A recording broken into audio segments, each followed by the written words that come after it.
In California's Silicon Valley, time seems to be compressed, and Apple is a perfect example. In 1976, two computer whiz kids, Steve Wozniak and Stephen Jobs, designed the personal computer in Jobs' garage and managed to bring it to market a year later as the Apple II. In 1980, only 3 years later, Apple went public as a $118 million company. The following year, IBM entered the new market with its own personal computer, the PC. Industry analysts predicted that Apple, like many other smaller companies, would be forced out of business. But Stephen Jobs, now all of 28 years old and chairman of the board, was not prepared to step aside. You know, they have 1/3 people at IBM. They've got like 350,000 people. We've got 6,000 people. Makes you wonder. I think IBM is a national treasure, what they've been able to do. And they're sort of like a jewel in many ways. And I have a great deal of respect for them. They've made Apple a lot better. By competing with IBM, we're becoming better and better each month.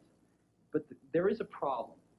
And the problem is that they are so large and dominate certain markets so completely that I think Apple is the only thing standing between them and total industry dominance. Apple's response to the IBM threat was the Macintosh. This Jolly Roger actually flew above the project building, which was isolated from the rest of the company. Jobs wanted his new task force to behave like pirates outside corporate law. He was determined that this team would be free to innovate unencumbered by Apple's bureaucracy. And he led the project himself. Jobs was a perfect model of the new manager as coach, cheerleader, and nourisher of champions. He's a maniac. He's a maniacal genius. His job is to stir up everything. He's a muckraker in the classic sense of the word. He will not leave anything alone. He will not allow inadequacy or compromise to exist. And Steve Jobs was a catalyst for us. He gave us space. He sheltered us from the corporate noise. Yeah, there's nothing like a group effort toward a common goal to unite people. I think that was the deal. We wanted people that were insanely great at what they did, but we're not necessarily those seasoned professionals, but who had at the tips of their fingers and in their passion the latest understanding of where technology was and what we could do with that technology, and who wanted to bring that to lots of people. So the neatest thing that happens is when you get a core group of 10 great people, it becomes self-policing as to who they let into that group. So I consider the most important job of someone like myself is recruiting. We agonized over hiring. We had interviews. You could go back and look at some of the interviews agendas. They would start at 9 or 10 in the morning and go through dinner. A new interviewee would talk to everybody in the building at least once, and maybe a couple times, and then come back for another round of interviews, and then we'd all get together and talk about it. And then before they could fill out an application. No, they never filled out. The most critical Nobody part of the ever filled interview, out at least to my mind, was when we finally decided we liked them enough to show them the Macintosh prototype, and then we sat them down in front of it. And if they just kind of were bored or said, this is a nice computer, we didn't want them. We wanted their eyes to light up and them to get really excited, and then we knew they were one of us. And everybody just wanted to work, not because it was work that had to be done, but it was because something that we really believed in, that was just going to really make a difference. And that's what kept the whole thing going. We all wanted exactly the same thing, and instead of spending our time arguing about what the computer should be, we all knew what the computer should be, and we just went and did it. The greatest people are self-managing. They don't need to be managed. Once they know what to do, they'll go figure out how to do it, and they don't need to be managed at all. What they need is a common vision, and that's what leadership is. What leadership is having a vision, being able to articulate that so the people around you can understand it, and getting a consensus on a common vision. You can click on a tool like a paintbrush and say, just real quickly flip out a little image of someone, can say, draw an eye. Grab it with a lasso, pull it over, peel off the copy, get another paintbrush. The Mac team's vision was an inexpensive computer as powerful and sophisticated as IBM's PC, with an added playfulness that would make it attractive to young people like themselves. And they wanted it easy to use. With Macintosh, there are no complicated commands to be memorized and typed into the machine. All you do is move an arrow with a selection device called a mouse and point to what you want from a menu of options presented on the screen. Then the nice thing is you can copy a whole section, peel off a copy, flip it over, move in. One of the neatest things about Macintosh was we had a chance to change the way people thought of computers.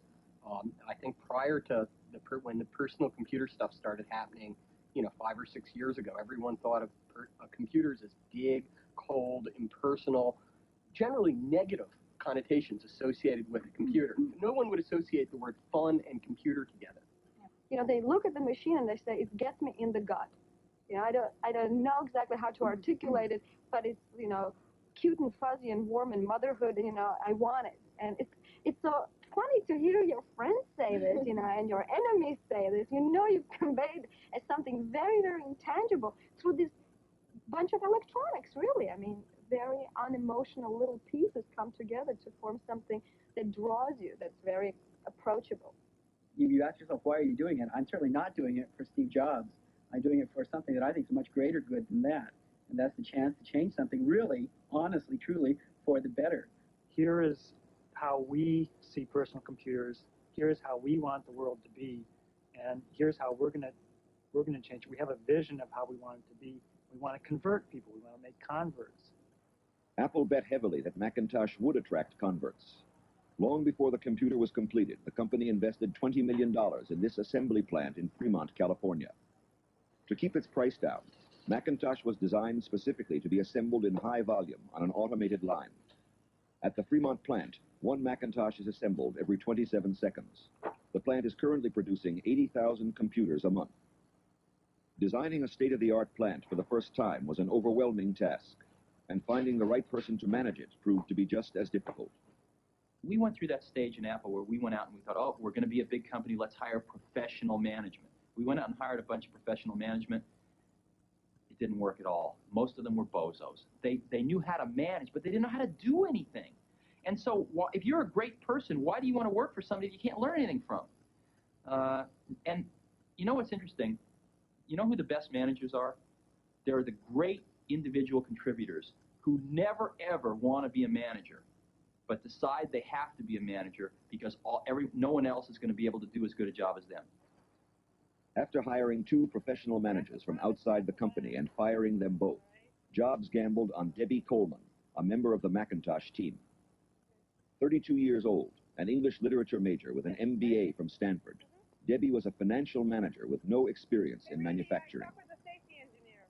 I mean, there's no way in the world anybody else would give me this chance to run this kind of operation. And I don't kid myself about that. This is an incredible high risk, both for myself personally and professionally, and for Apple as a company, to put a person like myself in this job. I mean, they're really betting on a lot of things. We're betting that my skills at organizational effectiveness, override all those, lack of technology, lack of experience, lack of, time in manufacturing. So it's a big risk, and I'm just an example, and every single person on the Mac team, almost to your, entry-level person, you could say that about.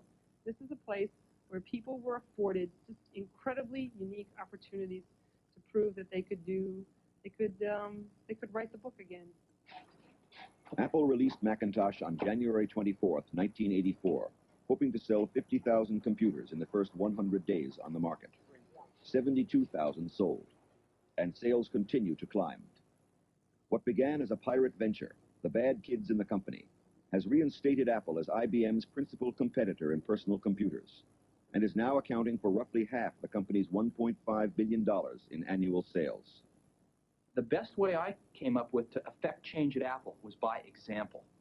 And that was probably more than anything else the key reason that I spent 2.5 years of my life on Macintosh, was to try by example to say, hey, here's a better way to do things.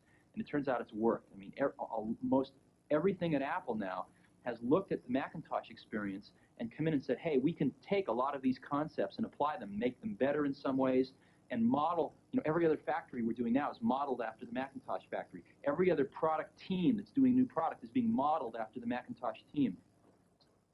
The Macintosh example demonstrates how effectively a task force can innovate when it is bound together by a shared vision and given the freedom within the corporation to find its own way. The project also attests to what can be achieved when people are recognized for their contributions. Inscribed inside the casing of every Macintosh, unseen by the consumer, are the signatures of the whole team. This is Apple's way of affirming that their latest innovation is a product of the individuals who created it, not the corporation.